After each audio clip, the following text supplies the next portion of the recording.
అనకాపల్లి జిల్లా నర్సీపట్నం ఎన్టీఆర్ స్టేడియంలో మకర జ్యోతి మహోత్సవాలు ఘనంగా జరిగాయి. స్వామి అయ్యప్ప రథయాత్రలో స్పీకర్ చింతకాయల అయ్యన్న పాత్రుడు దంపతులు, కొడుకు రాజేష్ దంపతులు పాల్గొన్నారు. వెంకటేశ్వర స్వామి ఆలయంలో స్వామివారి ఆభరణాలకు విశేష పూజలు చేసి అక్కడి నుంచి ఊరేగింపుగా కోలాటాలతో అయ్యప్ప దేవాలయం దాకా రథయాత్ర జరిగింది. అయ్యప్ప స్వామికి అయ్యన్న భార్య పద్మావతి చేతుల మీదుగా ఆభరణాలు అలంకరించారు. విశేష పూజలు నిర్వహించి స్వామివారి తీర్థ ప్రసాదాలు స్వీకరించారు. ఈ కార్యక్రమం తర్వాత ఎన్టీఆర్ స్టేడియంలో నిర్వహించిన కార్యక్రమంలో సీఎంఆర్ అధినేత Mavuri Venkataramana, cinema, TV artist R Girishankar, రాష్ట్ర ఉత్తమ ఉపాధ్యాయ అవార్డు గ్రహీత Sai master, skating champion Chiranjeevi P Chetradeepika, ETV Maa TV fame singer Dheeraj, roller skating national medalist S శంకర్ను స్పీకర్ అయ్యన్న పాత్రుడు ఘనంగా సన్మానించారు. ఈ కార్యక్రమం నిర్వహించిన ఆలయ కమిటీ సభ్యులు స్పీకర్ అయ్యన్న అభినందించారు.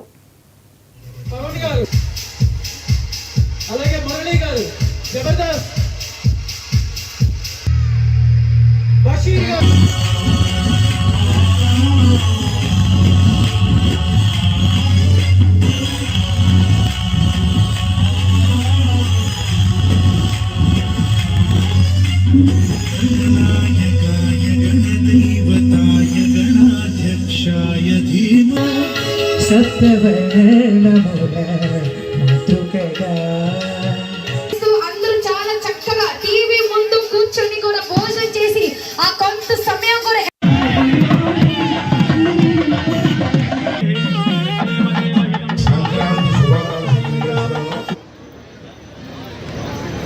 రాబోయే రోజుల్లో ఆ భగవంతుని ఆశీర్వాదంతో అయ్యప్ప స్వామి ఆశీర్వాదంతో మీ అందరి కుటుంబాలు, మీ పిల్లలందరూ కూడా ఆనందంగా ఉండాలని, ఈ రాష్ట్రం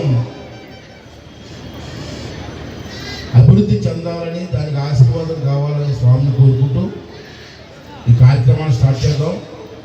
ఈ కార్యక్రమం మనకేం కొత్త కాదు.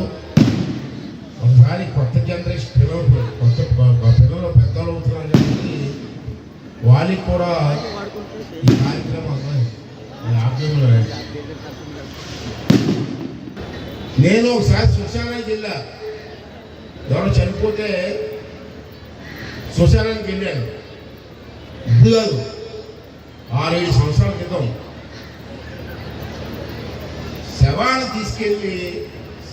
చచ్చిపోయి శవాన్ని తీసుకెళ్ళి ఆ బురదలో పడిస్తే ఎంత బ్రతికి తెల్లల బట్టలు వేసుకొని చెట్లు కొట్టుకొని సోకులే చచ్చిన తర్వాత తీసుకెళ్ళి బురద పడిసేస్తారు. తీసుకెళ్ళి బురద చాండాలమైన బురద.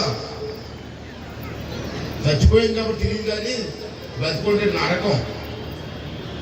అప్పుడు నేను చూసి శ్మశానాన్ని బాగు చేద్దామని ఆలోచన వచ్చింది.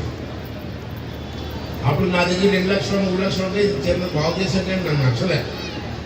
నేను సాటిస్ఫై అవ్వలే. ఒకరోజు విశాఖపట్నం వెళ్ళాను. అక్కడ శ్మశానం ఉందండి, బాగుంది సార్ అన్నారు ఎవరో. సరే చూద్దాం పదాన్ని శ్మశానానికి వెళ్ళాం.